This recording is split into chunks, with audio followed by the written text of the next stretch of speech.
ઇન્ડસ્ટ્રીની અંદર casting couch કેટલું સાચું કેટલું ખોટું?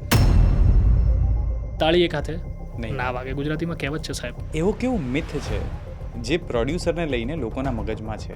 લોકોના મગજમાં એક મિથ એવું છે કે પૈસા નાખે એ પ્રોડ્યુસર. હમ.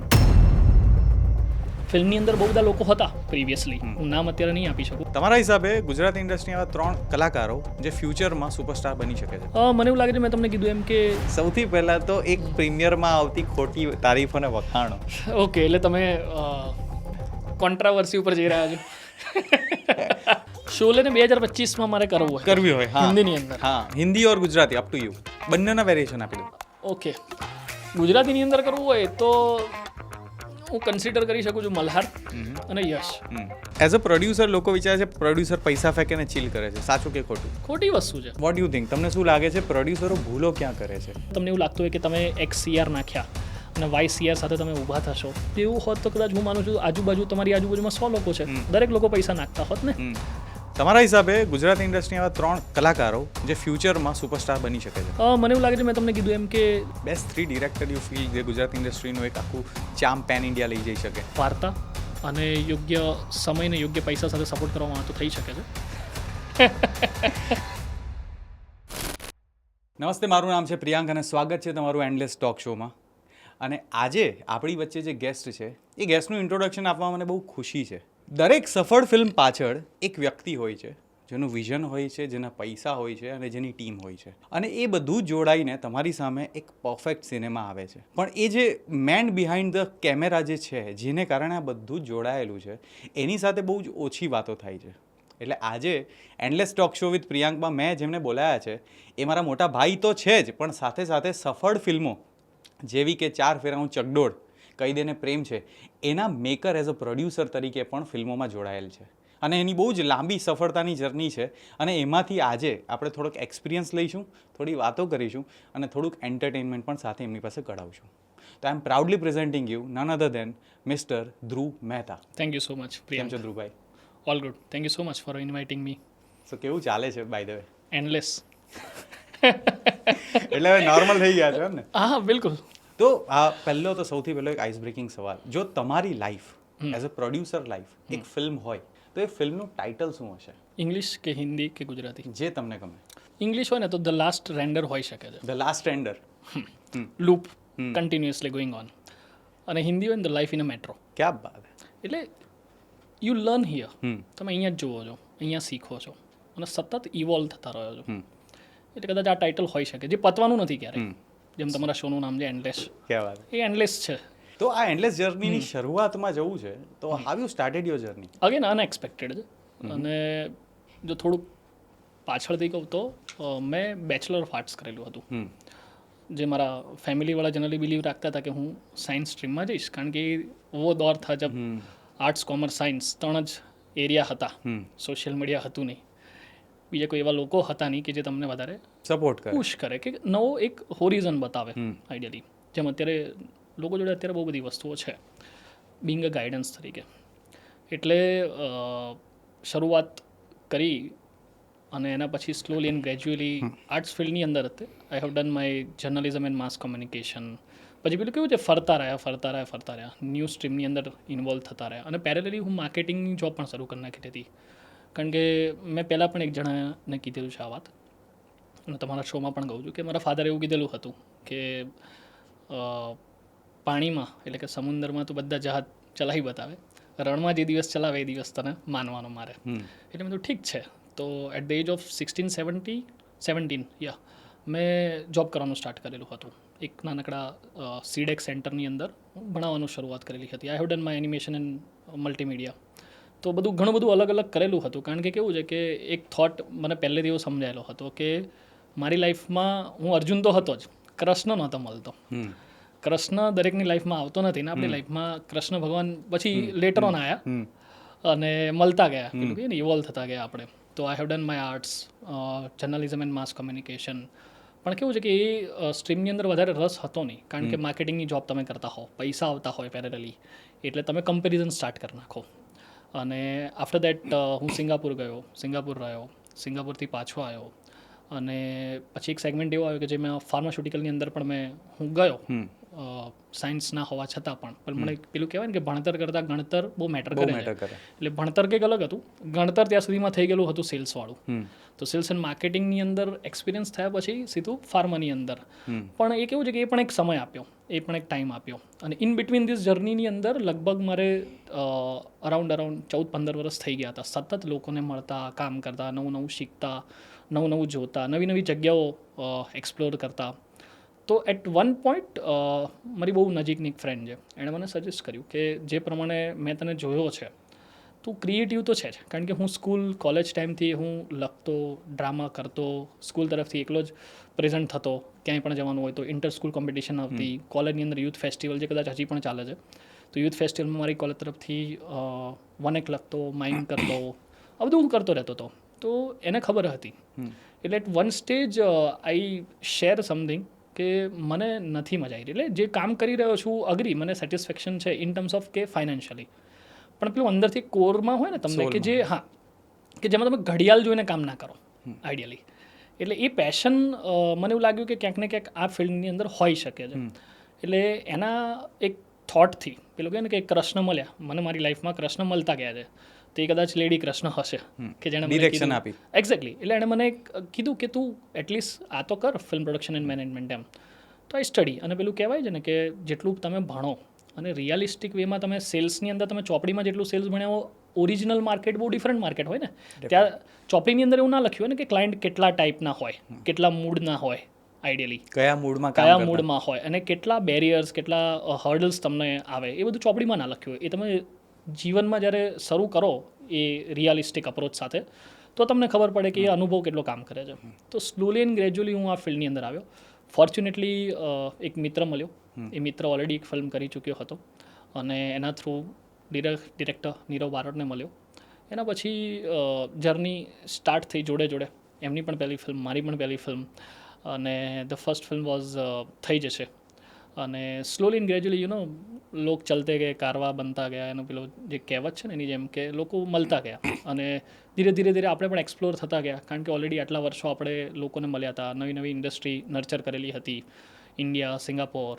તો એવું હતું નહીં કે અહીંયા આપણું લાઈફ પતી જવાની છે. ઇનફેક્ટ એટલા સ્પાનની અંદર આપણે એવું શીખી ગયા હતા કે તમારી જાતને ઇવોલ્વ કરવી હોય તો તમારે અલગ સ્ટ્રીમની અંદર તમારે નર્ચર કરતા રહેવું પડશે દરેક વસ્તુને. તો એ પહેલો પ્રોજેક્ટ એવો હતો કે જે પ્રોજેક્ટની જર્ની બહુ સરસ હતી, લાંબી હતી. અને એ લાંબી જર્નીની અંદર ખબર પડી ગઈ કે આપણી સ્કિલ શું છે અને આપણે અહીંયા ક્યાં સેટ થઈ શકીએ છીએ, કે શું કરી શકીએ છીએ, આપણી એબિલિટી શું છે. So the first project was very nice. અને ફોર્ચ્યુનેટલી પેલું કહે ને કે તમારા નસીબમાં એક ફેક્ટર લખ્યું જ હોય કે એ વ્યક્તિએ સજેસ્ટ કર્યું અને એ ભણવાનું સ્ટાર્ટ કર્યું અને પ્રેક્ટિકલી એક એવો વ્યક્તિ બીજો મળ્યો કે જેના થ્રુ એ પ્રોજેક્ટ મળ્યો. અને the first film was commercially was very hit. અને જેટલા પણ લોકો એની અંદર ઇન્વોલ્વ હતા, બીટ એઝ મલ્હારની પણ પહેલી ફિલ્મ હતી સોલો તરીકે, છેલ્લો દિવસ એને રિસેન્ટલી પતાયેલી હતી. મોનલ સાઉથ ઇન્ડસ્ટ્રીઝની અંદરથી ગુજરાતી ઇન્ડસ્ટ્રીઝમાં, એટલે બેઝિકલી એની પણ ફિલ્મ હતી પહેલી. ફિલ્મની અંદર બહુ બધા લોકો હતા પ્રિવિયસલી, હું નામ અત્યારે નહીં આપી શકું, પણ જેના નસીબમાં જે લખાયું હોય એ જ મળે. Destiny is I believe always in destiny. તમને જે વ્યક્તિઓ જોડે કે જે જગ્યા ઉપર જે લખાયું હોય એ જ તમારી જોડે થવાનું છે, તમારા હાથમાં કંઈ છે નહીં આઈડિયલી. સો પહેલી film was completely learning process for me. અને એ એક્સપિરિયન્સની અંદર મને જેટલા પણ લોકો મળ્યા ઇન્ડસ્ટ્રીમાં ઓલમોસ્ટ 1 decade જેટલું કામ કરી ચૂક્યા હતા, 10 વર્ષ એમ. બીટ એઝ કોસ્ટ્યુમ ડિપાર્ટમેન્ટ હોય, આર્ટ ડિપાર્ટમેન્ટ હોય, મેકઅપ હોય, સિનેમેટોગ્રાફી હોય, આર્ટિસ્ટ હોય, મનોજ જોશી વોઝ ધેર, ભાવિની જાની જેવા એક્ટર્સને જોડે તમારે 1-to-1 તમે ઇન્ટરેક્શન સતત એ પ્રોસેસની અંદર કરતા હો, તમે એમના એક્સપિરિયન્સ ગેઇન કરતા હો, એમનો એક્સપિરિયન્સ શેર કરતા હો. એટલે તમારે 10 વર્ષ કાઢવાની જરૂર નહોતી. એ 1 વર્ષની પ્રોસેસમાં મને કદાચ 10 વર્ષનો એમનો એક્સપિરિયન્સનો મને નિચોડ મળ્યો. So the first film was going good. And after that second film, third film, fourth film, પછી ધીરે સ્લોલી એન્ડ ગ્રેજ્યુઅલી ડેઝિગ્નેશનો બદલાતી ગઈ પણ પ્રોસેસ સેમ જ રહી અને ધીરે ઇવોલ્વ થતા ગયા. અને at one stage I decided કે બહુ થયું, હવે કામ કર્યું ઇન શોર્ટ એક સેગમેન્ટની અંદર. Now it is my moral responsibility કે હવે મારો ટાઈમ છે કે આઈ પ્રોડ્યુસ બાય માય સેલ્ફ એમ. કારણ કે તમને પ્રોસેસ સમજાઈ ગઈ, તમે સમજણ પડી ગઈ તમને કે તમે શું કરી શકો છો. અને એ જે હું શું કરી શકું છું એમાં હવે પ્રોડ્યુસર તરીકે મને આઈડિયલ રોલ ફિટ થયો. I started with the production manager, then line producer, become executive producer. તો એક જર્ની તો ઓલરેડી નર્ચર કરી નાખેલી હતી. એટ વન સ્ટેજ ડિસાઇડેડ કે ઓકે હવે લોકો માટે બહુ કામ કર્યું, હવે આપણા માટે કામ કરો, કે તમારે જે વાત કહેવી છે, તમારે જે ફિલ્મ કહેવી છે, બતાવી છે, જે વાર્તા બતાવી છે લોકો સુધી, એ પહોંચાડો. સો બસ ધીસ ઇઝ હાઉ આટલી જર્ની રહી નાનકડી એવી, સો જે હજી એન્ડલેસ છે મને એવું લાગે છે. ના હજુ તો લાંબુ કામ કરવાનું છે. પણ તમે કહ્યું કે now you are working as a producer, જે પોતાનું કોન્ટેન્ટ બનાવી રહ્યા છે, પોતાની વાર્તા લોકો સુધી પહોંચાડી રહ્યા છે. તો સૌથી પહેલો સવાલ એવો છે કે એવો કેવું મિથ છે જે પ્રોડ્યુસરને લઈને લોકોના મગજમાં છે, એને તોડી આપો. જો આઈડિયલી કેવું છે કે મને એવું લાગે છે કે લોકોના મગજમાં એક મિથ એવું છે કે પૈસા નાખે એ પ્રોડ્યુસર.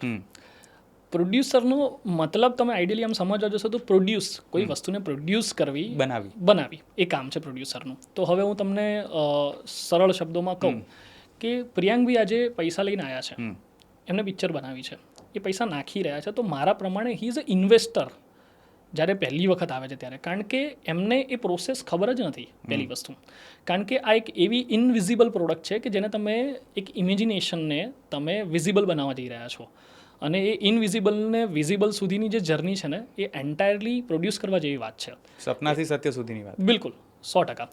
એટલે આજે મને કોઈક એવી વસ્તુ સમજાઈ અને મારી એ એક્સપર્ટાઇઝ છે કે જેની અંદર મને એવું લાગ્યું કે આ એલિમેન્ટ્સથી હું એને કલેક્ટિવ એમાં કોલેબોરેશન કરીશ, અને કોલેબોરેશન કર્યા પછી હું એને પ્રોડક્શન કરીશ, પ્રોડક્શન કર્યા પછી હું એને પેકેજિંગ કરીશ, માર્કેટિંગ કરીશ, અને પછી લોકો સુધી પહોંચાડીશ, તો એ પ્રોડક્ટ છે that is called dairy milk, માની લો.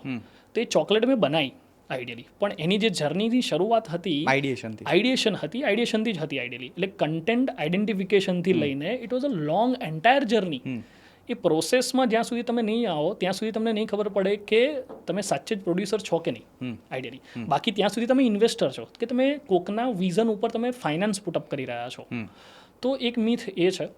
અને યસ, તમે એન્ટર થાવ, તમે પ્રોસેસમાં સમજો, તમે આઈડિયેશન, કન્ટેન્ટ ક્રિએશન્સથી લઈને production, post production, marketing, releasing, distribution, it is a long journey. એટલે પ્રોડ્યુસર સેકન્ડ, થર્ડ, ચોથેથી કદાચ એ માણસ પ્રોડ્યુસર થઈ ગયો હશે, ત્યાં સુધી એને ખબર પડવા માંડી હશે કે કયો કન્ટેન્ટ મારે ચૂઝ કરવો છે, એની ઓડિયન્સ કદાચ કેવી હશે, એને ફાઇનાન્શિયલ અને કમર્શિયલ વેની અંદર હું કેવી રીતના એને બનાવી શકું છું ને વેચી શકું છું આઈડિયલી. તો એક એવી વસ્તુ છે કે ઇન્વેસ્ટર અને પ્રોડ્યુસર્સમાં આટલો એક ફરક છે. પહેલી વાર છો તો તમે પ્રોસેસને સમજો, જુઓ. સેકન્ડ, થર્ડ વખતેથી મને એવું લાગે છે ત્યાં સુધી જાતે જ સમજવા મળશે આઈડિયલી કે now I am enough capable to produce the content, એનું બનાવી શકું છું. ઇફ તમને મોકો આપવામાં આવે કે તમે ગૂગલ પર જઈને પ્રોડ્યુસરની ડેફિનેશન છે, જો કોઈ સર્ચ મારે કે ફિલ્મ પ્રોડ્યુસર, તો એ ડેફિનેશનમાં કોઈ એક લાઇન એડ કરવી હોય તો એ શું હોઈ શકે? Unbelievable hurdles with bunch of smile. Unbelievable hurdles with bunch of smile. Yes, એટલે એ લાઇન એડ કરવી જોઈએ. કારણ કે એક પ્રોસેસ, આ ફિલ્મની પ્રોસેસ એવી છે કે જેની અંદર એટલા બધા કોન્સિક્વન્સીસ આવતા હોય છે, એટલા બધા હર્ડલ્સ આવતા હોય છે, એટલા બધા પ્રોબ્લેમ્સ હોય છે કે જેને તમારે ઓવરકમ કરવા પડશે. પણ એ ઓવરકમ કરતાં તમારે એ એટલું બધું બર્ડન્સ છે જેને સ્માઇલ સાથે તમારે રિપ્રેઝેન્ટ કરવું પડશે. એટલે આ એક એવી જર્ની છે કે જેની અંદર પ્રોડ્યુસર જે શબ્દ છે એની જર્નીની અંદર બહુ જ બધા પ્રોબ્લેમ્સ રહેતા હોય છે એન્ટાયર પ્રોજેક્ટની અંદર. ફિલ્મ એટલે એવી વસ્તુ છે કે જેમાં બહુ જ બધા ગ્લિચીસ હોય, બહુ બધા ફમ્બલ્સ આવતા હોય, બહુ બધી વસ્તુ હોય કે જે અનએક્સપેક્ટેડલી આવી જતી હોય. બીટ એઝ વેધર હોય, બીટ એઝ ક્રૂ હોય, ટેકનિકલિટી પ્રોબ્લેમ્સ હોય, કે તમે જ્યારે પ્રોજેક્ટ બનાવો, જ્યારે શરૂ કરો ત્યારથી લઈને જ્યારે વેચો ત્યાં સુધીની એટલી મોટી જર્ની છે કે જેની અંદર પ્રોડ્યુસર જ એક એવો વ્યક્તિ છે કે જે બહુ બધું બર્ડન લઈને જીવે છે એકચ્યુઅલીમાં. એટલે એ બર્ડનને તમે જો એન્ટાયરલી તમારી ઉપર હાવી થઈ જવા દેશો તો એ પોસિબલ નથી કે તમે એ રિપ્રેઝન્ટ કરી શકશો, એ ત્યાં સુધી પહોંચાડી શકશો ઓડિયન્સ સુધી. એટલે તમારે, મને એવું લાગે છે કે એક લાઇન બહુ સરસ છે એની માટેથી ને, કે પેલું મેં તમને કીધું એમ કે unforgettable hurdles with bunch of smile, એ બની શકે. સો એક બીજી લાઇન મને અત્યારે યાદ આવે છે, અને એ ફિલ્મોથી જ આવી છે, વેબ સિરીઝ આઇકોનિક, આપણા ગુજરાતી પ્રતિક ગાંધીની વેબ સિરીઝમાંથી, રિસ્ક હે તો ઇશ્ક હે. હા, correct. So it's about risk, કે તમે જેટલું રિસ્ક લેવાનું એપેટાઇટ હોય તેટલું તમને રિવોર્ડ બી મળી શકે. બટ ઇફ એઝ અ લેમેન કોઈક બી વ્યક્તિએ સમજવું હોય કે હાઉ ફિલ્મ બિઝનેસ વર્ક્સ, એટલે કામ કેવી રીતે કરે છે, કેવી રીતે ફિલ્મની આઈડિયા સિલેક્ટ થાય છે, કેવી રીતે ફિલ્મ બને છે, કેટલી જગ્યાએ વેચી શકાય છે, અને શું બિઝનેસ એકચ્યુઅલી પ્રોફિટેબલ છે? સી, ફિલ્મ એ એક, હું એને કન્સિડર કરું છું લોંગ ફોર્મેટ માટે થઈને. એટલે એ શોર્ટ ટર્મ ઇન્વેસ્ટમેન્ટ નથી એમ. આજે તમે સ્ટોક માર્કેટને જો સમજતા હોવ તો એમાં બે હોય, એક હોય પેની સ્ટોક હોય, અને બીજું હોય તમારે લોંગ ટર્મ સસ્ટેનેબિલિટી માટેની વસ્તુ હોય. તો ફિલ્મને હું આઈડિયલી આઈપી, જેમ કહીએ ને આઈપી કન્સિડરેશન, એમ કે ફિલ્મને તમે આઈપી તરીકે લો. એ તમે આયા બનાવી જતા રહ્યા એ વસ્તુ એ ગેમ છે જ નહીં અહીંયા એને આઈપી તરીકે તમે કન્સિડરેશન કરો અને ફિલ્મ ઓફકોર્સ પ્રોફિટેબલ છે. ફિલ્મ જો પ્રોફિટેબલ ના હોત તો આટલી બધી ફિલ્મો ના બનતી હોત. જો સતત ફિલ્મો લોસ કરતી હોત તો કદાચ ક્યારના બાયણા બંધ થઈ ગયા હોત ને લોકો ફિલ્મો પણ ના બનાવતા તમારી સુધી પહોંચતા પણ ના હોત. ઇનફેક્ટ હવે તો એવું થયું કે પહેલાં ગેમ હતી ખાલી ને ખાલી થિયેટ્રિકલ્સની. ધીરે ધીરે સેટેલાઇટ ડિજિટલ્સ સબસિડી તો ઓલરેડી ગવર્મેન્ટ આપતી હતી ખાલી ને ખાલી એક પુશઅપ માટે થઈને પ્રોડ્યુસરને, પણ અપાર્ટ ફ્રોમ દેટ ઓટીટી આવ્યા પછી એક નવું હોરિઝન ઊભું થયું છે. એના પછી કદાચ હું એવું માનું છું કે ગ્લોબલ માર્કેટ અત્યારે બહુ જ વાઇડ ઓપન થઈ ગયું છે. પહેલાં તમે કદાચ ઇંગ્લિશ પિક્ચરો ખાલી જોતા હતા, હવે તમારી ફિલ્મો અલગ અલગ કન્ટ્રીઝની અંદર જોવામાં આવે છે. બેસ્ટ એક્ઝામ્પલ હું તમને કહું તો સિગરેટ સુપરસ્ટાર આમિર ખાનની ફિલ્મ, જે ફિલ્મ બેઝિકલી કદાચ આપણે અહીંયા બરોડાના જ એક નાના સેગમેન્ટની અંદર બની છે એ લોકેશન ઉપર, અને એક એવી વાર્તા છે કે જેની અંદર કોઈ સ્ટાર પાવર નથી આમ જોવા જઈએ તો, બટ એક વ્યક્તિનું વિઝન હતું અને એનો એક ફેથ હતો એ કન્ટેન્ટ ઉપર. એ વસ્તુ એને બનાવી અને બનાવ્યા પછી એનો કન્ટેન્ટ એવો હતો કે જે વાઇડ સ્કેલ ઉપર એને એક્સપ્લોર કરી શકે, બતાવી શકે. તો ચાઇનાની અંદર બહુ સરસ રીતે એનું કલેક્શન થયું અને એટલું રેવન્યુ સ્ટ્રીમ જનરેટ કર્યું એને કે ઘણા બધા અલગ અલગ પ્રોડ્યુસર્સને ઘણા બધા મેકર્સને કદાચ એનાથી એક નવી હોપ ઊભી થઈ કે ફિલ્મના કન્ટેન્ટને જો આપણે આઈપી તરીકે કન્સિડરેશન કરતા હોય તો એક નવું વસ્તુ એડ પણ થઈ છે.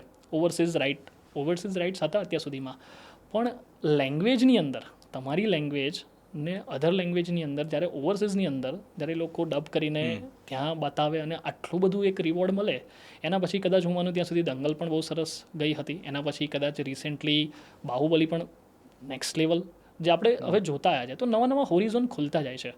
અને જે તમે વાત કરી કે બિંગ અ પ્રોડ્યુસર તરીકે ઇટ્સ અ આઈપી બહુ મોટી ગેમ છે, ઇન્ટેલેક્ચ્યુઅલ પ્રોપર્ટી રાઇટ્સ, કે તમારા ઘણા બધા આવનારા વર્ષો કદાચ નથી એ તમારું જે ફળ છે તમે જે બનાવ્યું છે પ્રોડક્ટ બનાવી છે એનું તમને રિવોર્ડ્સ મળતું રહેશે. કદાચ તમારા છોકરા પણ ખાઈ શકશે.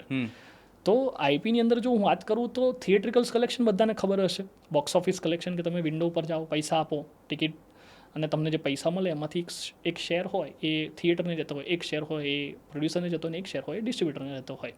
તો એ ઇન્કમ તો છે જ, પણ એના પછી તમારી જે ઇન્કમ છે બીજી બધી જેમાં સેટેલાઇટ રાઇટ્સ આવે જે તમે ટીવીમાં જુઓ છો, ડિજિટલ રાઇટ્સ છે જે અત્યારે ઓટીટી પ્લેટફોર્મો ખુલી ગયા છે. યુટ્યુબ ઇઝ ઓલ્સો દેર કે જે તમારે લોંગ ટર્મ તમારી રાઇટ્સ તમને પૈસા આપશે જ લાંબા સમય સુધી. ઓટીટી તો ઓબ્વિયસલી છે જ, જેના આવ્યા પછી કદાચ વધારે એક નવા તમારા રેમ્યુનરેશનની અંદર એક વસ્તુ એડ ઓન થઈ છે.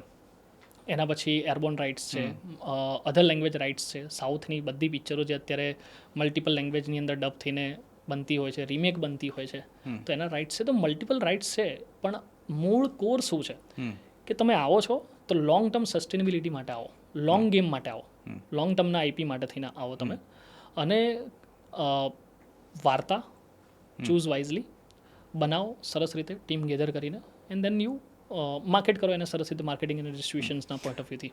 તો એક ફિલ્મના કોન્સેપ્ટ આઈડિએશનથી લઈને એના રિલીઝ સુધીનો જે ટાઈમ પીરિયડ હોય એ ટાઈમલાઈન કેવી રીતે વર્ક કરતી હોય? દરેક વાર્તા ઉપર ડિપેન્ડ થાય છે મને એવું લાગે છે.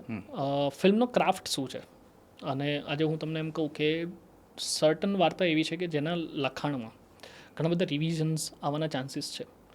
રાઇટર જ્યાં સુધી કન્વિક્શન સાથે નથી કહેતો પ્રોડ્યુસરને કે ડિરેક્ટરને કે આઈ એમ કમ્પ્લીટલી ડન અને મારું જે પ્રમાણેનું વિઝન છે આ વાર્તાને લઈને એ પ્રમાણે હું શોર્ટેડ છું, ત્યાં સુધી વાર્તા લખાતી જ રહેશે. એક વખત વાર્તા લખાઈ ગઈ એના પછી વાત આવશે એક્ઝિક્યુશન પોઈન્ટ ઓફ વ્યૂથી, that is we call as a pre production.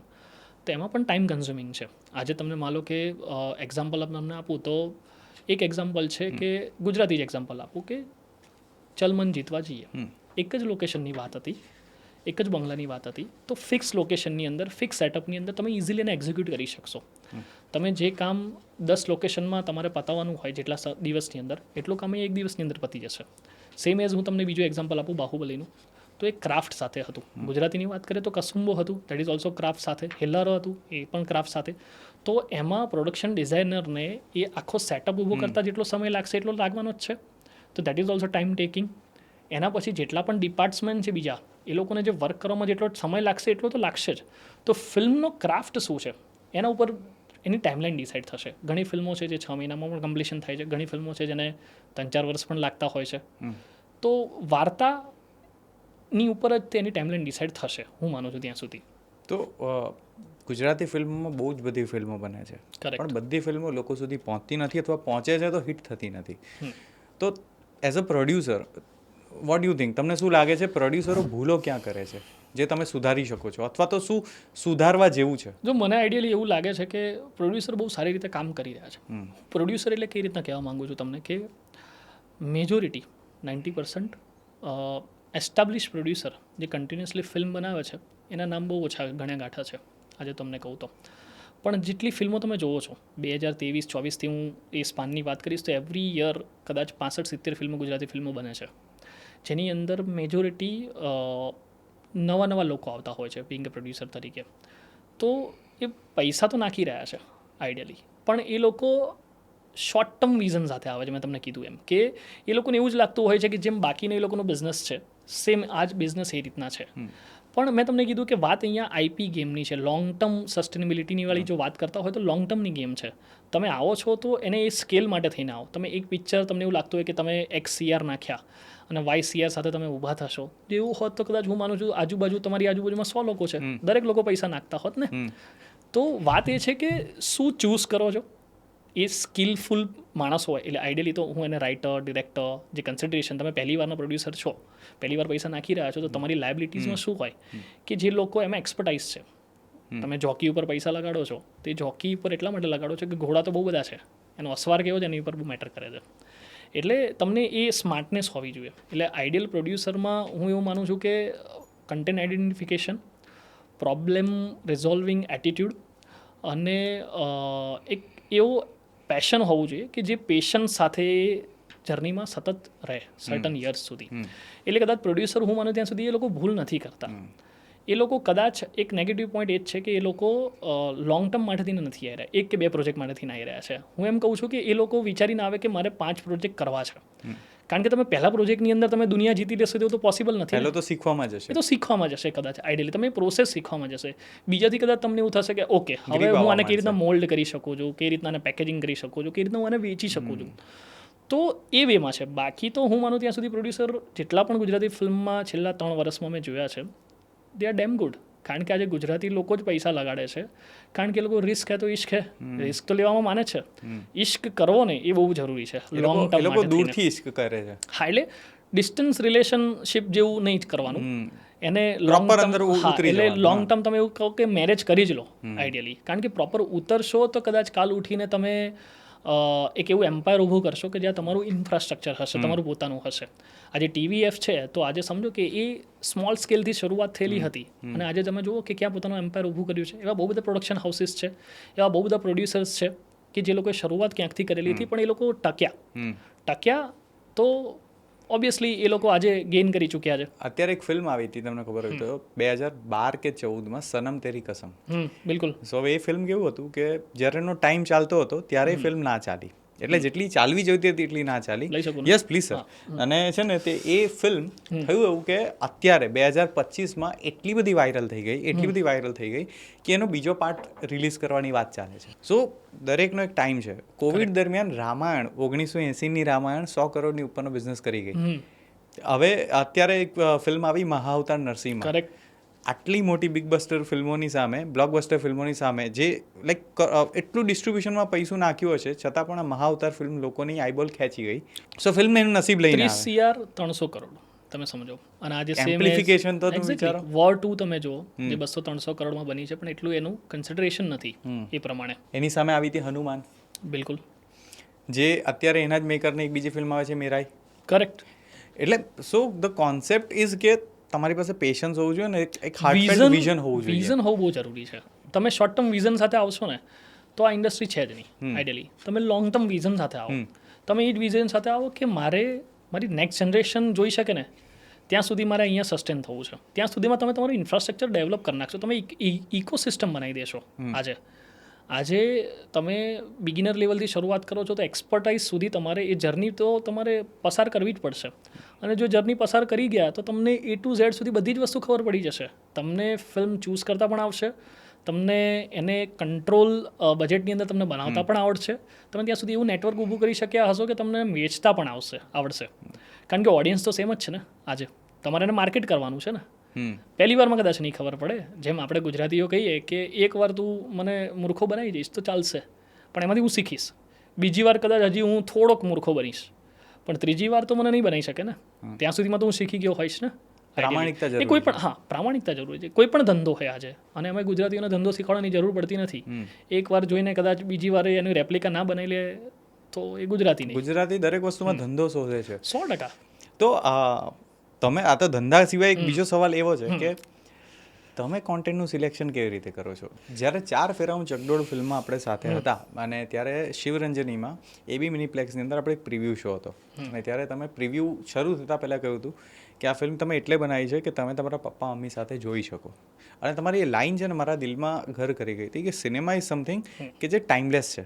Correct. તો મારે એકચ્યુઅલી સમજવું છે કે what's inside Dhruv Mehta as a producer, એના માઇન્ડમાં શું ચાલે છે ફિલ્મ બનાવતી વખતે, કોન્સેપ્ટ સિલેક્ટ કરતી વખતે, લોકો સુધી પહોંચવા માટે વોટ્સ હિઝ સ્ટ્રેટેજી? બહુ સિમ્પલ છે. મેં તમને કીધું એમ કે મારી પહેલી ફિલ્મ જ્યારે મેં સાંભળી હતી નીરવના મોઢેથી, તો એ ફિલ્મ એવી હતી કે જે રિલેટેબલ કન્ટેન્ટ હતો ઓડિયન્સ માટે થઈને. એ વાત હતી ઘરની, કે એક સામાન્ય માણસ ઘર લેવા માટે તેને કેટલા હર્ડલ્સ કરતો હોય. આજે અમદાવાદમાં લાખો ઘર બનતા હશે, પણ જેને સાચે લેવું છે એ લઈ શકે છે? નથી લઈ શકતા. અને સપોઝ જો લે છે તો એની પાછળ એની સ્ટ્રગલ કેટલી છે. તો ફર્સ્ટ કન્ટેન્ટ મેં એ રીતના સિલેક્ટ કરેલો કે નોર્મલ ઓડિયન્સને એ રિલેટેબલ કન્ટેન્ટ છે. અને ગુજરાતી ઓડિયન્સ મને એવું લાગે છે ત્યાં સુધી ઇમોશનલ વધારે કનેક્ટેડ હોય છે, કોઈ પણ એ વ્યક્તિ હોય કે વસ્તુ હોય એની જોડેથી.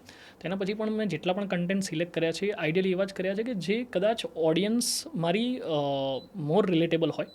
હાર્દિક અભિનંદન હતી તો એ પણ એક એવો સોશિયલ મેસેજ ડિલિવરેબલ્સ કરતો હતો કે જે યુથ માટેનો હતો. એના પછી જે તમે વાત કરી કે એના પછી સતત એવા જ કન્ટેન્ટ મેં સિલેક્ટ કર્યા છે કે જે મને ખબર છે કે મારી ઓડિયન્સને એ વસ્તુ ગમશે, અને કઈ ઓડિયન્સને ગમશે એ પણ હું બહુ ક્લિયર એની માટે હોઉં. 4 ફેરાના ચકડોળની વાત કરું તો નિશિતે જે સબ્જેક્ટ લખેલો હતો એ સ્ત્રી અને સ્ત્રીની મહત્વાકાંક્ષાઓ, પણ જોડે જોડે પતિની ફાઇનાન્શિયલ કન્ડિશન ને સાથે સાથે અત્યારની જે લાઇફસ્ટાઈલ છે, અત્યારની જે સોશિયલ મીડિયા જ્યારથી આવ્યું છે એના પછી લોકોના અઝમ્પશન્સ, એના પછીની એ લાઇફસ્ટાઈલ, પેલું નહીં કહેતા કે લોકોનું ઘર બંગલો કાચનો હોય તો આપણે આપણું ઝૂંપડી ના સળગાવાય એમ. તો સેમ એ જ કન્ટેન્ટ હતો, એ જ ફોર્મેશન હતું. એટલે મને એવું લાગ્યું કે કદાચ આ કન્ટેન્ટ અત્યારે એ ઓડિયન્સ માટે હોવો જોઈએ કે જે ઓડિયન્સને એવું લાગે છે કે મારા હસબન્ડની કદાચ સેલરી 20,000 30,000 છે, પણ કદાચ એ સાડી તો મોંઘી જ લાવશે કારણ કે નવરાત્રિમાં લોકોને તો બતાવવી પડશે ને ચણિયાચોળી 10,000ની પહેરીને એમ. બાજુના ઘરમાં 20,000નું ટીવી લાયા છે તો આપણે 30,000નું તો લાવવું જ પડશે ને. પણ તમે જુઓ ને આઈડિયલી કે તમારો હસબન્ડ શું કરે છે, એની ફાઇનાન્શિયલ કન્ડિશન શું છે, જે અત્યારે કદાચ ધીરે ધીરે સ્લોલી એન્ડ ગ્રેજ્યુઅલી જે ગ્રીડ છે ને એ વધતી જાય છે લોકો. સો રિલેટેબલ સિનેમા. એક્ઝેક્ટલી. અને હવે કદાચ મને એવું લાગે છે કે હવે પછીનું જે પ્રમાણેનું જનરેશન ચેન્જ થતી જાય છે, એમ થોટ ચેન્જ થતા જાય છે. બચ્ચન સાહેબે કીધેલું હતું કે દોર મેં ફરક હોતા હૈ, મતલબ એ દોર હતો જ્યારે એ કન્ટેન્ટ ચાલતા હતા, હવે કદાચ એ કન્ટેન્ટ ના ચાલે. તો સેમ મને પણ અત્યારે એવું લાગે છે કે અત્યારે લોકોને મિર્ઝાપુર ગમે છે, એની પાછળનો રીઝન હશે લાઇક અને ડિસલાઇકના રીઝન. એક્ઝેક્ટલી. પણ સાથે સાથે તમે જુઓ તો હમણાં જ નેટફ્લિક્સ ઉપર એક બહુ સરસ ફિલ્મ આવેલી હતી છોકરીઓની, સજનીવાળું, બહુ જ બ્યુટિફુલ હતી, લાપતા લેડીઝ. એ પણ કન્ટેન્ટ તમે ગમે છે.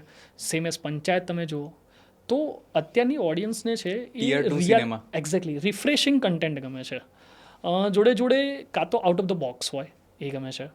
અને તમે આમ જોવા એનાલિસિસ કરવા જશો તો સાચે કહું તો અત્યારે મેજોરિટી એક્શન, થ્રિલર, કાં તો પછી સમથિંગ વેરી રિફ્રેશિંગ જે રાજકુમાર હિરાણી લઈને આવતા હોય છે દર વખતે, 3 ઇડિયટ, પીકે, જે સોસાયટીને ટાર્ગેટેડ કરતા હોય છે. પણ પેલું કહે ને કે સટાયરિકલ કોમેડી, મધની બોટલમાં સરસ નાનકડું ઝેરનું ટીપું દવા નાખીને પીવડાવી દેવાનું આઈડિયલી. તો એવા સટાયરિકલ જે રિયાલિસ્ટિક સબ્જેક્ટને ટાર્ગેટ કરતા હોય, તો મને એવું લાગે છે કે મારો ચોઇસીસ પણ એવી જ છે કે હવે પછીના જે મારા આગળના કન્ટેન્ટ છે એ કદાચ હું રિયાલિસ્ટિક અપ્રોચવાળા સસ્પેન્સ, થ્રિલર, મર્ડર મિસ્ટ્રી, કારણ કે તમારે એ હોરિઝન ઓપન કરવો પડશે, તમારે વાઇડ સ્કેલમાં જવું પડશે. તમે લિમિટેશન્સમાં જો બંધાઈ જશો એકનું એક ફેમિલી ડ્રામા તો નહીં ચાલે. પછી ઓડિયન્સ કંટાળશે.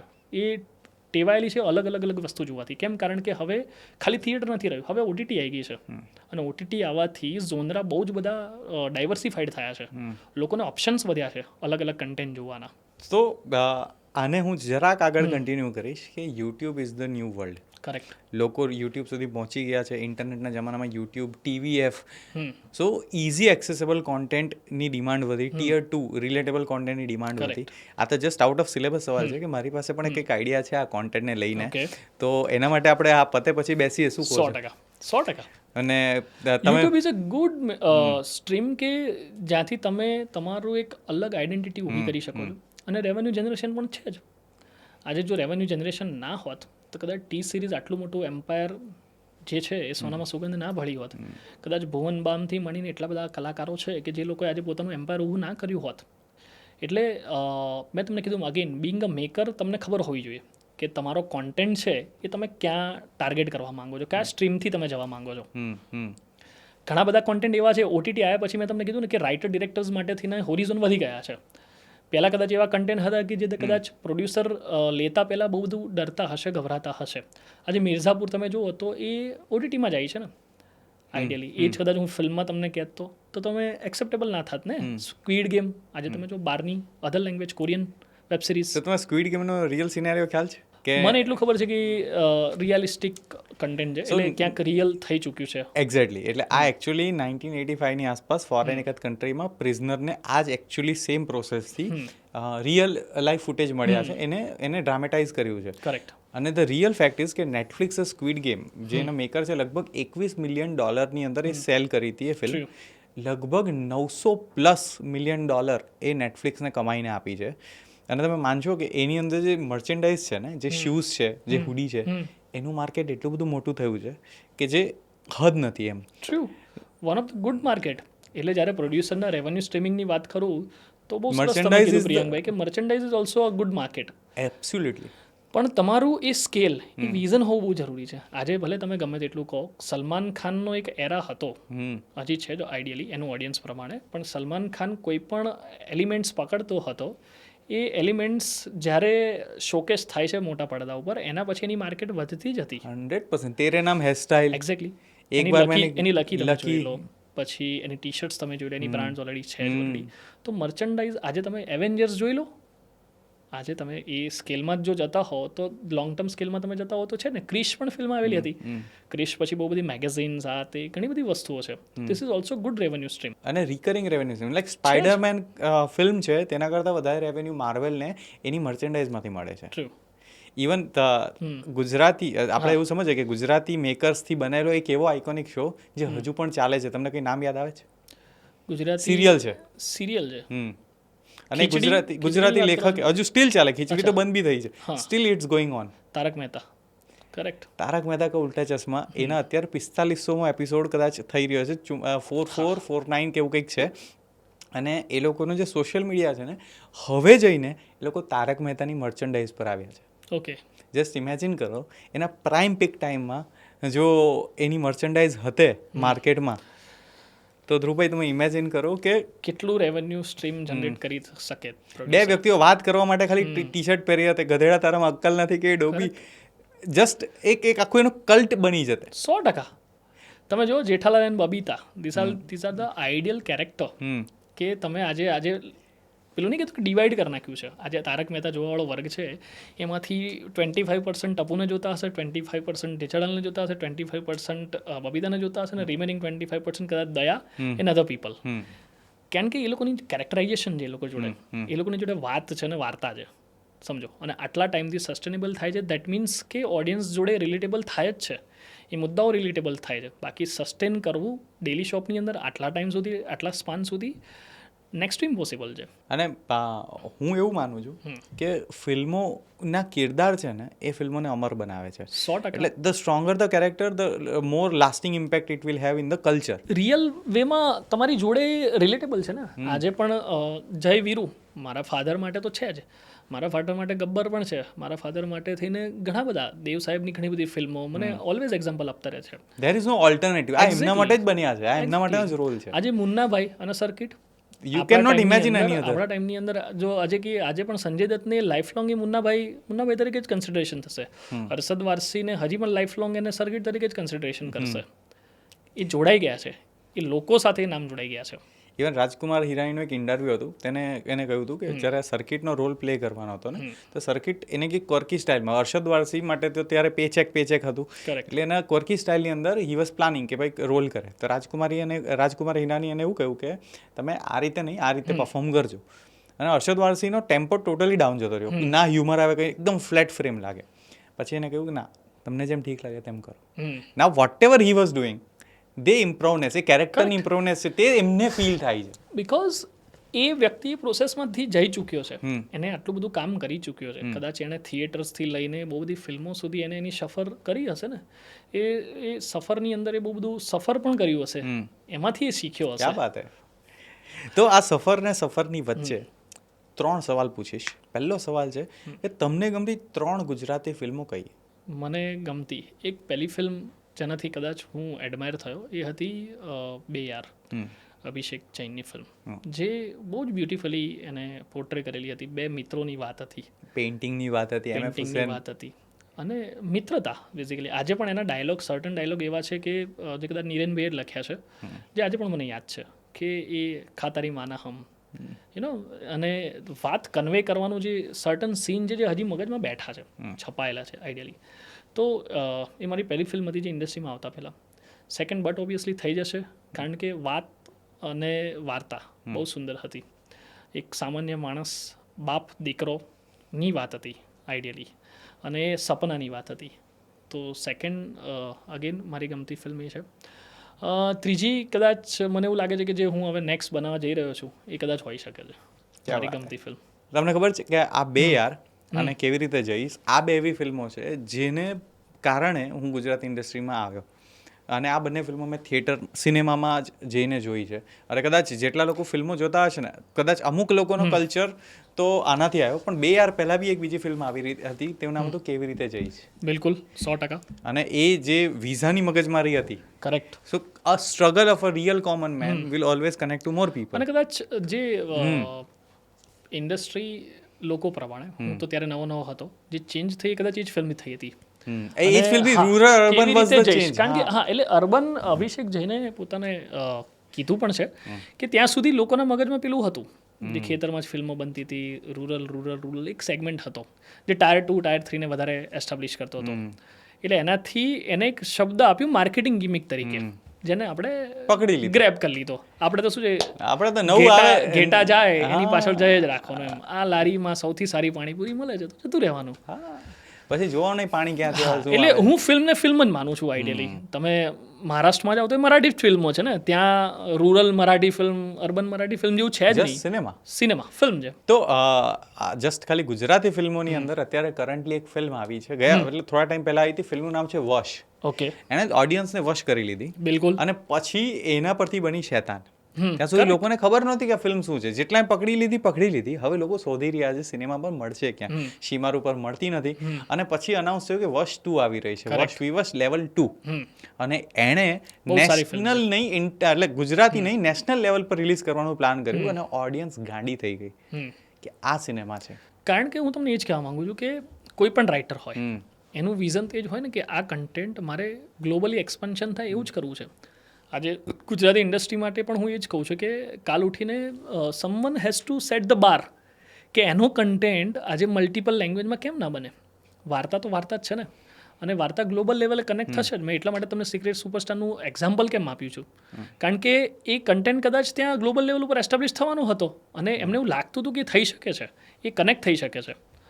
તો એ બાર સેટ કરવો બહુ જરૂરી જ છે. એઝ અ પ્રોડ્યુસર કોઈ દિવસ એવી બીક લાગે જ્યારે સિનેમા થિયેટર પર જ્યારે ફિલ્મો રિલીઝ થાય, એ ઓડિયન્સ સુધી પહોંચે નહીં, ફિલ્મો ચાલે નહીં, આપણા જ ભાઈબંધો હોય, જે બહુ જ સરસ ફિલ્મો હોય છતાં પહોંચતી ના હોય, તો એવો ફિયર આવે ને, બહુ જ ફિયર આવે, સોલિડ આવે. કારણ કે તમે જે જગ્યાએ રહો છો, જેના સરાઉન્ડિંગમાં રહો છો, એમાં તો સૌથી પહેલાં આપણા મિત્રો જ હોય, અને એ જ આપણને સૌથી વધારે બે સારા લેંગ્વેજમાં શબ્દો કે આવી ફિલ્મો કેમ નહીં બનાવતા, આવું બનાવો ને યાર, તમે લોકો કેમ આવું નહીં કરતા, ઇન શોર્ટ. કારણ કે એ લોકોની જોડે બહુ બધા ઓપ્શન છે.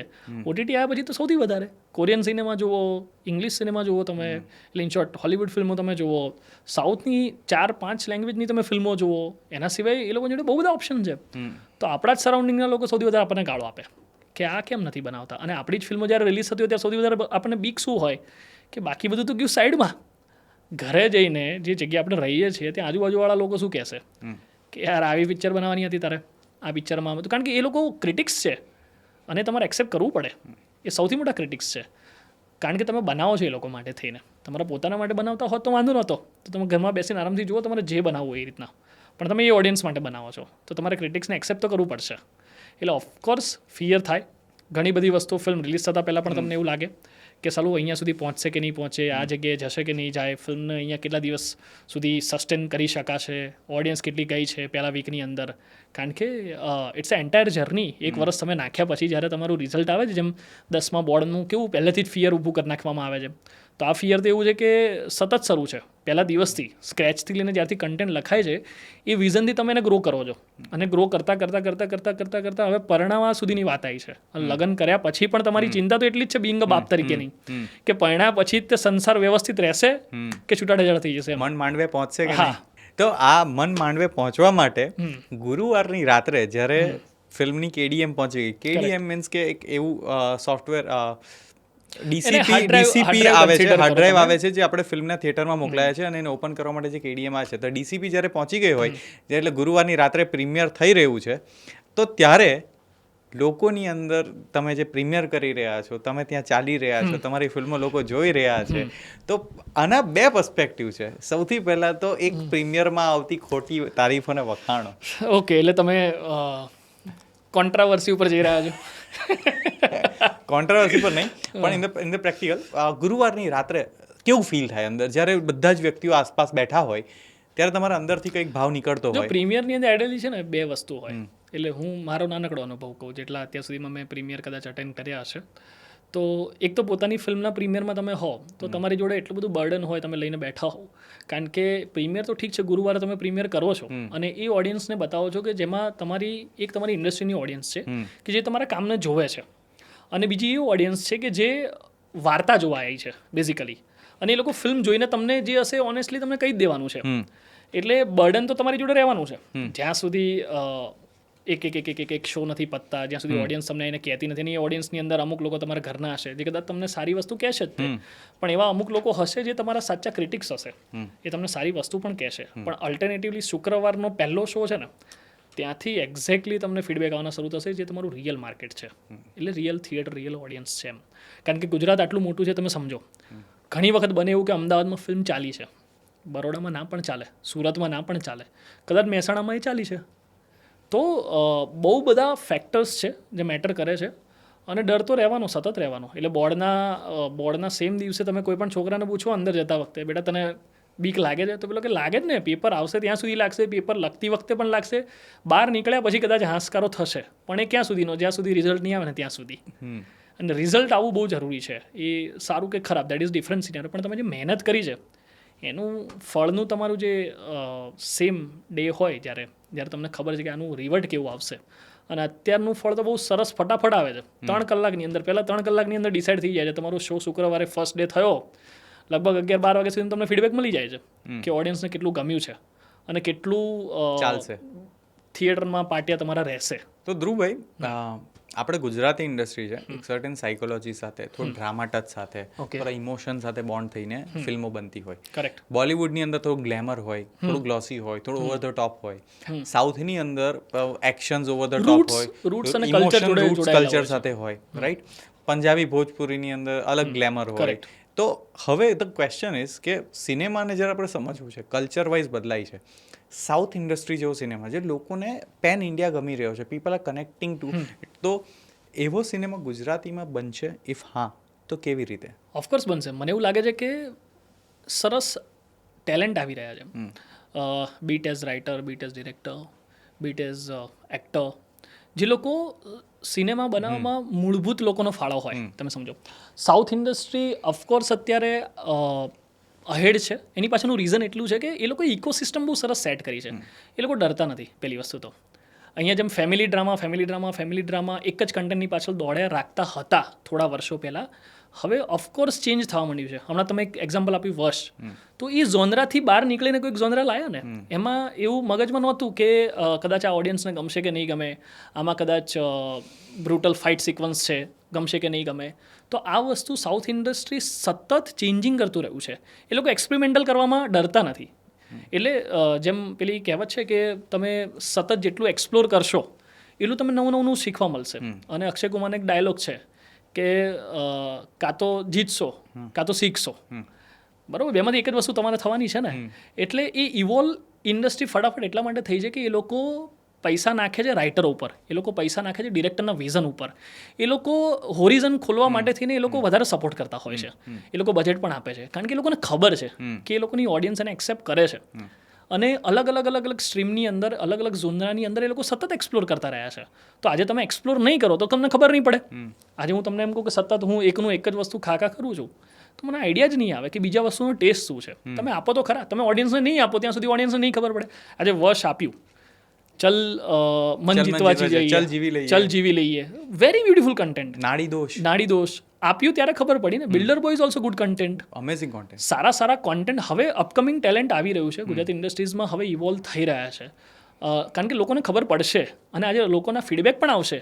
કારણ કે મને આજે being a part of this industry, મને દરેક લોકો આજે કહેતા જ હોય છે કે આ પિક્ચર યાર બહુ સરસ છે, આ પિક્ચર યાર બહુ સરસ છે. તો યુ ફીલ ગુડ કે યસ, કે આપણી ઇન્ડસ્ટ્રીની અંદર આવા નવા કોન્ટેન્ટ આવે છે ને લોકો એને એક્સેપ્ટ કરે છે. એ તમારે કરતા રહેવું પડશે, તમારે ઇવોલ્વ થવું પડશે, તમારે નવા હોરિઝોન ખોલવા પડશે. તમે જો એક જગ્યાએ સ્ટીફ થઈ ગયા, બંધાઈ ગયા, તો પછી કૂવામાં દેડકા જેવું થઈ જશે, તમને ખબર જ નહીં પડે. આપણે એક્સપેરિમેન્ટ કરીએ, તમે એઝ અ પ્રોડ્યુસર છો અને ઇમેજિન કરીએ કે આ આઇકોનિક ફિલ્મોના રાઇટ્સ આપણે લઈ લીધા છે અને ગુજરાતીમાં આપણે રીમેક કરવાની છે, રાઈટ? ટફ ક્વેશ્ચન છે. સો હું તમને ક્વેશ્ચન આપું છું કે આ ફિલ્મ છે અને આ ફિલ્મના આઇકોનિક કેરેક્ટરને ચેન્જ કરવો છે, તમે એનું ફોર્મેશન બદલી શકો છો, પણ સોલ એ જ છે. સમજી ગયો, હું આર્ટિસ્ટ બદલી શકો છો, બરાબર? તો પહેલી ફિલ્મનું નામ છે Sholay. So first film name is Sholay. શોલેને 2025માં મારે કરવી હોય હિન્દીની અંદર. હા, Hindi or Gujarati, up to you, બંનેના વેરિએશન આપી દો. ઓકે, ગુજરાતીની અંદર કરવું હોય તો હું કન્સિડર કરી શકું છું મલ્હાર અને યશ. જય કોણ ને વીરુ કોણ? જય એટલે મને એક્ઝેક્ટલી હું તમને કીધું તો જય એટલે અમિતાભ બચ્ચન, અને એને કન્સિડર કરો તમે યશ, કારણ કે બહુ એનું જે પ્રમાણેના એનું એટીટ્યુડ ઇન ટર્મ્સ ઓફ કે પર્સનાલિટી જે પ્રમાણેની છે એ પ્રમાણે બહુ જ સટલ છે અને તમને એમાં સિરિયસનેસ દેખાશે આઈડિયલી, તો એને કન્સિડર કરું છું યશને વધારે. મલ્હાર એવરીવનનો એ જે પ્રમાણે એનું કેરેક્ટર્સ છે એ પ્રમાણે તો ફૂલ ઓન એન્ટરટેનમેન્ટ, તો હું કન્સિડર કરીશ એને વીરુ જોડે આઈડિયલી. રહ્યો સવાલ પસંદગી માટે, પસંદગી થોડું ટ્રિકી છે પણ ઓડિશન લેવું પડશે. સિલેક્ટ કરો તો કહેજો. એટલે પરફોર્મર છે જ, બધી એક્ટ્રેસ છે. ઠાકુર ને ગબ્બર માટે ઠાકુર હાથ છે જ નહીં એમ ને, તેમાં તો બહુ બધા લોકો આવી શકે, પણ જો મારે એન્ટરટેનમેન્ટ સેગમેન્ટમાં જોવા હોય તો હું સિદ્ધાર્થ રાંદેડિયાને તો રાખી જ શકું છું. સિદ્ધાર્થભાઈ જો ડેટ્સ અવેલેબલ ના હોય તો સંજય કોરડિયાને રાખી દઉં, કારણ કે સંજયભાઈ એક એવા ઠાકુર થશે કે ઓડિયન્સને મજા આવશે. હા, ગબ્બરના રોલમાં કોણ હશે? હું સતત જેને જોતો આવ્યો છું એ પ્રમાણે હું એવું લાગે છે કે ચેતન દૈયા સેટ થઈ જાય. સતત ફિલ્મો કરી રહ્યા છે ચેતનભાઈ અને વેરી ગુડ પરફોર્મર, અમેઝિંગ. તો એને એક નવો રોલ આપી શકાય, નવા લુક સાથે કેરેક્ટરાઇઝેશન પ્રમાણે એને સેટ કરી શકાય. બાકી તો એજ થોડી થઈ ગઈ છે, બાકી ઘણા બધા સિનિયર એક્ટરો પણ છે. પણ યસ, આ અગેન પેલું ટ્વિકિંગ ધ સિનેમા. તો નેક્સ્ટ બીજી ફિલ્મ આપો. જો હિન્દી હોત તો કદાચ હું એને રણવીર સિંહને રાખી શકું વીરુ તરીકે, જય તરીકે કદાચ વિકી કૌશલને રાખી શકું, અને અગેન પેલામાં ગબ્બર કરતા હોય તો ઠાકુરમાં કદાચ અમિતાભ બચ્ચન વધારે હજી પણ મને જોવા ગમશે, જે પ્રમાણે રોલ છે. બાકી ગબ્બરમાં તો Sanjay Dutt all time favourite. તો અત્યારે બીજી એક ફિલ્મ આપું છું તમને, એના માટે મને રીકાસ્ટ કરજો. ફિલ્મનું નામ છે એનિમલ, ગુજરાતી માટે બી ને હિન્દી માટે બી. એક વસ્તુ એવી છે કે જે કદાચ મારે સાચે કરવું છે તો મલ્હારને કદાચ હું એ રોલમાં મારે એને ઢાળવો છે. હા, એટલે કદાચ મારે જે પ્રમાણે મારું ડાર્ક ઇન્ટેન્સ રોલ. હા, એટલે એ પરફોર્મર છે અને આજે ગુજરાતી ઇન્ડસ્ટ્રીઝની અંદર બહુ સારા બધા પરફોર્મર છે અને જે લોકો દરેક કેરેક્ટર્સને બહુ સારી રીતે ગ્રેપ કરી ચૂક્યા છે. કારણ કે મેં ઓન એન એવરેજ હું માનું ત્યાં સુધી મેં ઘણા બધા લોકો જોડે કામ કરી ચૂક્યો છું, એટલે મને ખ્યાલ છે કે દરેકમાં પોટેન્શિયલ છે. દરેક આટલા ટાઈમથી થિયેટર ફિલ્મ સતત કરતા આવ્યા છે, એટલે એ લોકોને કદાચ ડિરેક્ટર એક્ટર છે આઈડિયલી આમ જોવા જઈએ તો, અને હોવા જ જોઈએ. તો એ ઢાળવું મને વધારે ગમશે. જો મલ્હાર હશે તો મને વધારે મજા આવશે, અને જો સપોઝ મલ્હાર નહીં હોય તો પછી મારી જોડે ઓલરેડી એક નામ છે વિશાલ, જે કઈ દિને પ્રેમ છે એક ફિલ્મ મેં કરેલી હતી, અને he is a very good. એને કદાચ એટલો એક્સપ્લોર નથી કર્યો લોકોએ, પણ મને એની જે ઇન્ટેન્સિટી, એનું જે ડેડિકેશન અને એનો જે કેરેક્ટરાઇઝેશન છે એ બહુ સરસ રીતે બખૂબી અદા કરે છે. ઘણી બધી વાર્તા એવી છે કે જે મારે કહેવી છે અને એ આઈડિયલી અત્યારે લોકો સુધી પહોંચાડવી છે. બહુ વર્ષો પહેલાં મેં એક ફિલ્મ એવી હતી જે ચિલ્ડ્રન ફિલ્મો બહુ ઓછી આવે છે, પણ children film with motivational subject, એટલે મોટિવેશન સાથેની, કારણ કે મોટિવેશનલ ફિલ્મો પણ બહુ ઓછી આવે છે આમ જોવા જઈએ તો બહુ વર્ષો પહેલાં એક વાર્તા હતી જે મેં અને મારા એક મિત્ર સાથે લખેલી હતી, જે હતી ચિલ્ડ્રન ફિલ્મ, કન્સિડરેશન કરો, પણ આમ જોવા જઈએ તો સટાયર હતી, રિયાલિસ્ટિક લાઈક બહુ બધા એવા પ્રોબ્લેમ્સ હતા જેને આઈડેન્ટિફાઈ કરતી હતી, મોટિવેશનલ હતી અને ફૂલ ઓન એન્ટરટેનમેન્ટ હતી. એક વાર્તા એવી છે. બીજી એક વાર્તા જે કદાચ હું અપકમિંગ કરવા માગું છું એ મોરલેસ થ્રિલર છે, મર્ડર છે, મિસ્ટ્રી છે અને અગેન સબ્જેક્ટ એવો છે કે જે સોશિયલી ટાર્ગેટ કરે છે આજની ઓડિયન્સને તો ખાસ. તો એવા કન્ટેન્ટ છે, પણ આ બજેટની અંદર નહીં બને, પણ હા એટલું મને શ્યોર છે કે જે બજેટની અંદર હું બનાવવા માંગુ છું એ બજેટની અંદર બનશે તો ખરા અને સારી બનશે. સો ધ્રુવભાઈ, આપણે છે ને તે એક ફન સિનેરિયો પ્લાન કરીએ. ફન સિનેરિયો બહુ જ સિમ્પલ છે કે તમારે મને કહેવાનો છે એક કિસ્સો, ઓકે, દેશી કિસ્સો, ઓકે, જે તમે જુગાડ કર્યો હોય તમારા કોઈ ફિલ્મના સેટ ઉપર, જે તમને યાદ આવે. કર્યો છે, બહુ સરસ કર્યો છે. મેં તમને કહ્યું ને કે એક ફિલ્મ હતી, એ ફિલ્મની અંદર એવું હતું કે સીન બહુ સવારનો હતો અને સડનલી રાત્રે તે સીન ચેન્જ થાય ને આ બધું થતું રહેતું હોય છે ફિલ્મની અંદર, બહુ બધા ચેન્જીસ આવતા રહેતા હોય છે. તો વસ્તુ હતી કે એક સિક્વન્સ હતી જે ચેઝિંગ સિક્વન્સ હતી અને આ ચેઝિંગ સિક્વન્સ માટે થઈને કાર રીગની જરૂર પડે. એટલે કાર રીગ એટલે શું હોય કે કારની આગળ એક બાંધવામાં આવતી રીગ હોય. હવે સીન એવો થઈ ગયો કે આગલી રાત્રે બહુ બધા ફમ્બલ્સને કારણે થઈને કોમ્યુનિકેશનમાં કંઈક બેરિયર આવ્યું. એને કારણે થઈને છેલ્લી ઉડતી વાત મારા સુધી પહોંચી કે સાહેબ કાર રીગવાળા તો આવશે જ નહીં, પહોંચી જ નહીં શકે એમ. હવે બીજે દિવસે સીન લેવાનો હતો. સીન એટલો જ ઇમ્પોર્ટન્ટ હતો. કેમ? કારણ કે મારે તો મીટર શરૂ હતું. એટલે વી ડિસાઇડેડ, મેં સિનેમેટોગ્રાફરને કન્વિન્સ કર્યો, કારણ કે પ્રોડ્યુસરમાં એક ક્વોલિટી એ પણ હોવી જોઈએ તમારે કન્વિન્સિંગની, જે હોય બકાયદા હોય તમારી જોડે, અને તો જ તમે પ્રોડ્યુસર બનો. બાકી તો તમે ના બની શકો, મને એવું લાગે છે ત્યાં સુધી, કારણ કે ક્રિએટિવની જોડે તમારી જોડે એ કન્વિન્સિંગ પાવર પણ હોવો જરૂરી છે. તો મેં સિનેમેટોગ્રાફરને કવર કર્યો કે સાહેબ આપણે કામ કરીએ, આપણે આ જ વસ્તુને તમે કેમેરો હાથમાં લઈને તમે શૂટ કેમ ના કરી શકો. બહુ બધા એવા રેફરન્સ બતાવ્યા મેં યુટ્યુબ ઉપર એમને, અને થોડુંક મોટિવેટ કર્યા ideally. And second day we decided, રોપથી એમને ફૂલ ઓન બોડી ઉપર કવર કર્યું, હાથમાં કેમેરા આપ્યો અને એમને બોનેટ ઉપર બેસાડ્યા and we shot entire scene in that way, different angle સાથે. માનવામાં નહીં આવે પણ we did it that day. એ જ વસ્તુ જે મને કોસ્ટિંગ જતી હતી કદાચ 1.5-2 લાખ રૂપિયા, એ અમે ફ્રીમાં કર્યો.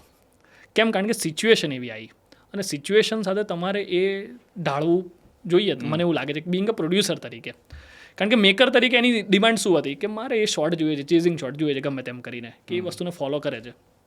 બસ આપણું કામ શું છે ફૂલફિલ કરવાનું આઈડિયલી. ઓકે, તો હવે છે ને અમુક તમને સવાલ પૂછું, રેપિડ ફાયર સવાલ હશે, તમારે એને ફાસ્ટેસ્ટ 30 સેકન્ડમાં આન્સર આપવાનો છે. ઓકે, તો પહેલો સવાલ છે કે darkest reality of being producer. A lot of burden inside head but still has to smile. Okay, next સવાલ છે કે ફિલ્મ મેકિંગ વિશે એવી એક વાત જે તમે ઓન કેમેરા કહી શકો. Explore, learn and earn.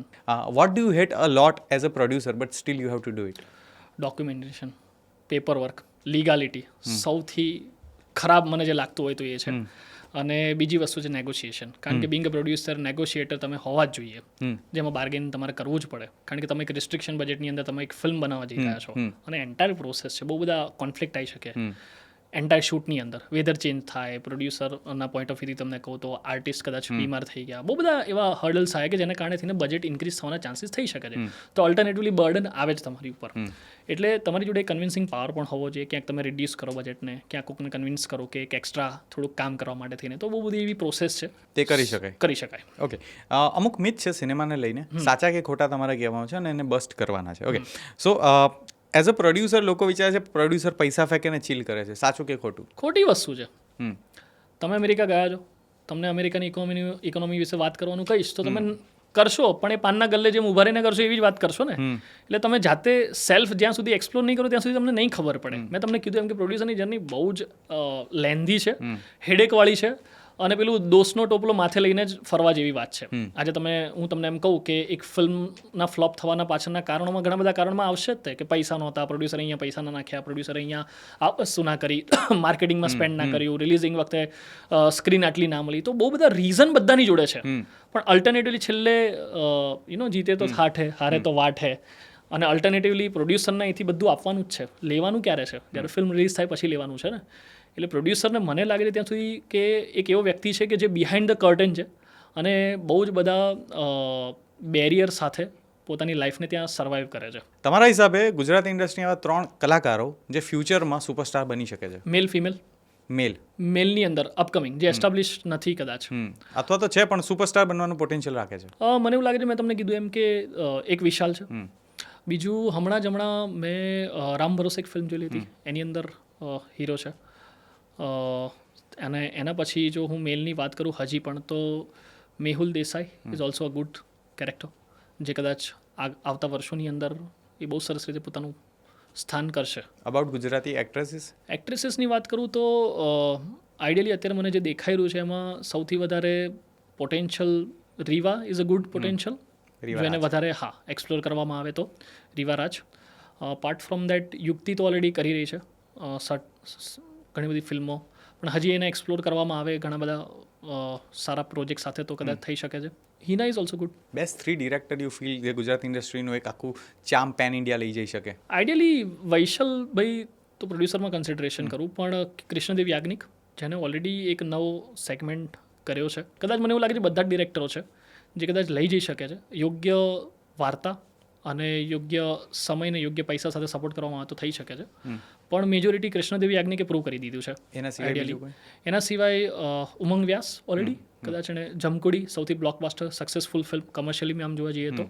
વિશાલે બહુ સરસ ફિલ્મ બનાવેલી હતી, વિશાલ વડાવાળા, સૈયર મોરી રે. તો હી હેઝ દેટ પોટેન્શિયલ કે સારા વિઝન સાથે સારા કન્ટેન્ટ સાથે જો આવશે તો એ સરસ નેક્સ્ટ લેવલ સુધી જઈ શકશે. ગુજરાતી ફિલ્મના રાઇટર જે આખી ગુજરાતીનો તખતો બદલી શકે છે, એવા જે અપકમિંગ લાગે છે પોટેન્શિયલવાળા રાઇટર્સ કે જેને મોકો મળે તો એ આખી ફિલ્મ ઇન્ડસ્ટ્રીને બદલી શકે છે, એવા 1 કે 2 રાઇટર?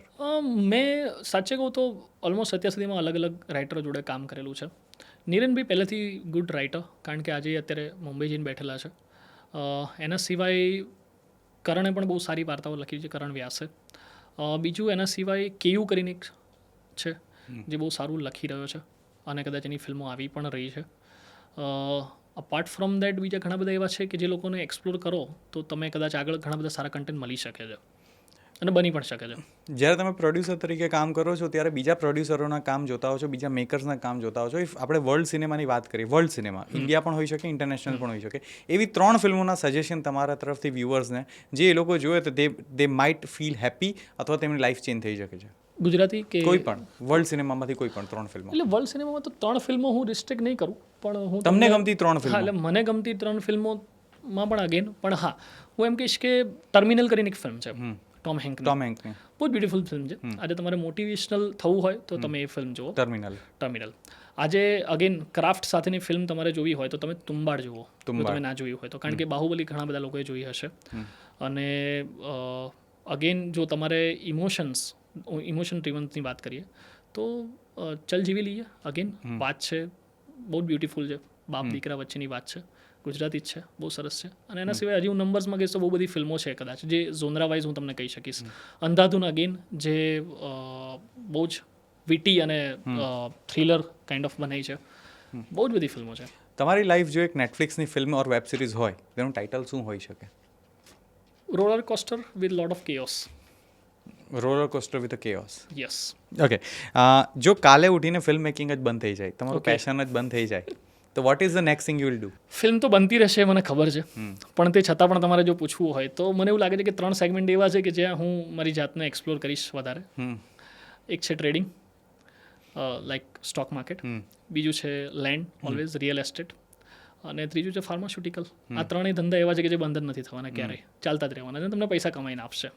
દવા દુવા બધું જ મળતું, બધું જ મળશે, એને ચાલવાનું જ છે. સમજો જમીનના ભાવે વધવાના છે, દવાઓ લેવાની બંધ થવાની નથી. અને સ્ટોક માર્કેટ એની ઉપર તો ઇકોનોમી ટકેલી છે. જો તમારી સેલ્ફને હું OLX પર સેલ કરવા મૂકું એવું નહીં, પણ just hypothetical if you are a product OLX પર સેલ કરવા મૂકું તો તમારી એડનું ડિસ્ક્રિપ્શન કેવું હશે? મારી એડનું ડિસ્ક્રિપ્શન મને મારી જાતને જ સેલ કરવું નીચે હા વિઝનરી મેન વિથ મલ્ટીટાસ્કર આ મારું ટાઇટલ હશે. બંચ ઓફ કામ એક સાથે કરી શકે છે, એને તમે લઈ લો અને તમારે જ્યાં વાપરો ત્યાં વાપરો. Is expertise in to sales, is expertise in to convincing, અને વિઝનરી મેન તો છે જ જે તમારા ડ્રીમને રિયાલિટીમાં કન્વર્ટ કરશે. એટલે વિથ લોટ ઓફ કામ એન્ડ કામ. Absolutely patience with passion. Patience with passion, ક્યાં વાત હે. આ જીપીટી આ પ્રોમ્પ્ટ તમારી પાસેથી જ આવે છે લાગે છે. Most સેવેજ advice you would like to give to new film maker? તમારે જે વાત કહેવી છે કહો, બિંદાસ કહો. અને તમારે જે વર્લ્ડને એક્સપ્લોર કરવું છે, ઇન શોર્ટ જે વાર્તાને એક્સપ્લોર કરવી છે, જે વાર્તાને એવી રીતે બનાવી છે જે પ્રમાણે તમે વિઝનરી વિચારી છે, એ વાર્તાને પેપર સુધી ના રાખો, એને લોકો સુધી પહોંચાડો.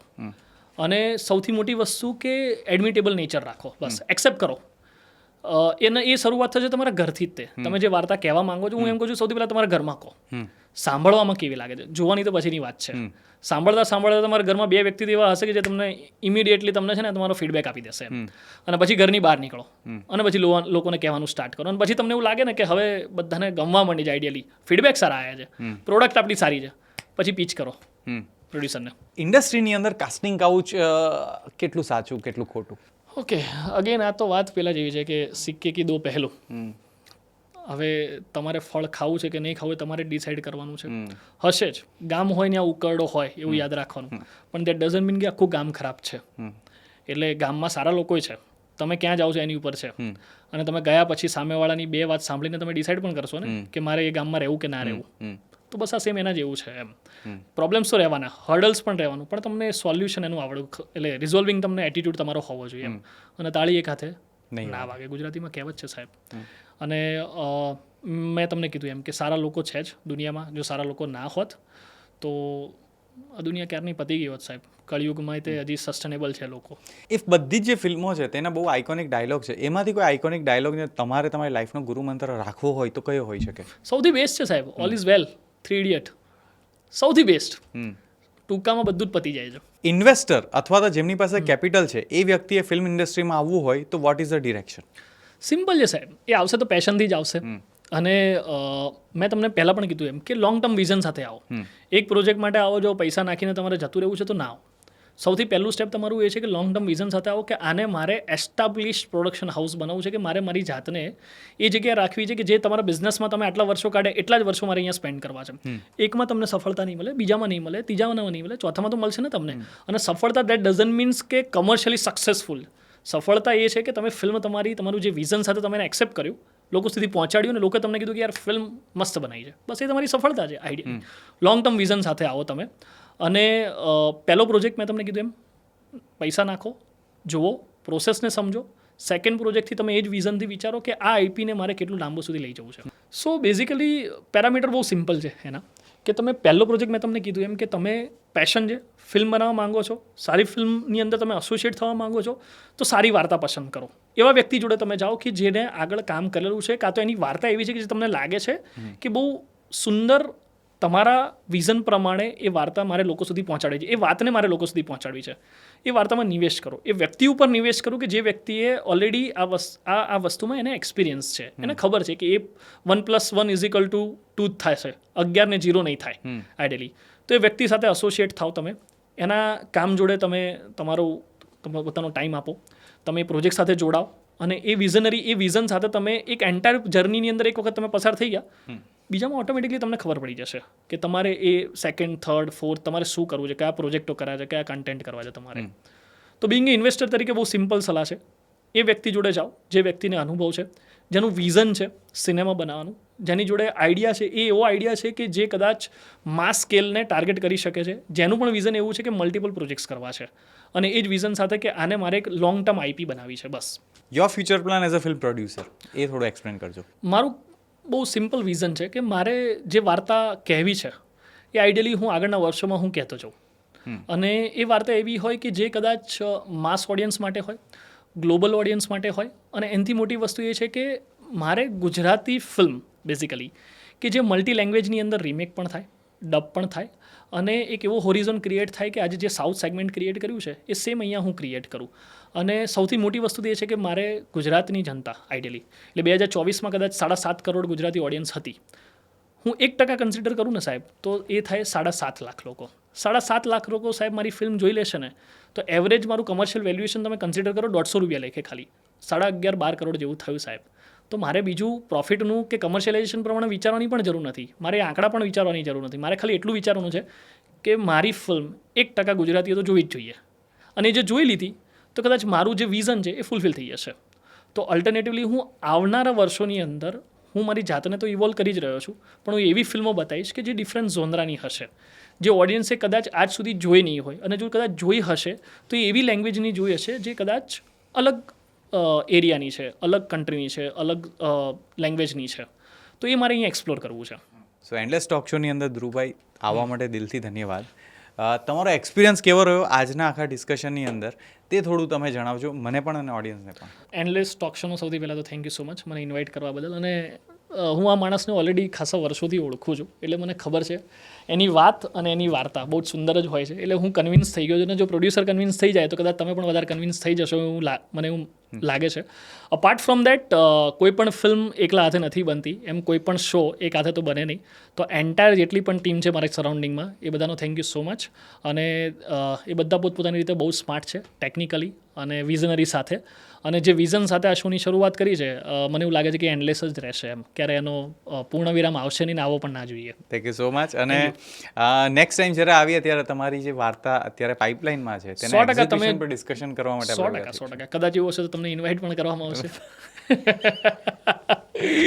સો લાઇટ્સ કેમેરા એક્શન આ દુનિયામાંથી જે વ્યક્તિ આવ્યું છે અને જે તમને મનોરંજન પાઠવે છે એવા વ્યક્તિત્વ મિસ્ટર ધ્રુવ મહેતાને આજે આપણે એન્ડલેસ ટોક શોમાં સાંભળ્યા ને આપણે એફર્ટ કર્યો છે કે અલગથી ખૂણે ખાચરેથી વાતો લાવીને તમારા સુધી પીરસીએ. જો તમને મજા આવી હોય તો કોમેન્ટ કરજો, અને તમે એ પણ કહેજો કે એન્ડલેસ ટોક શોમાં બીજા એવા કેવા ગેસ્ટને બોલાવવા જોઈએ જેનાથી તમને મજા પડે, અમને મજા પડે અને આપણે બધાને એન્ડલેસ એન્ટરટેનમેન્ટ મળતું રહે.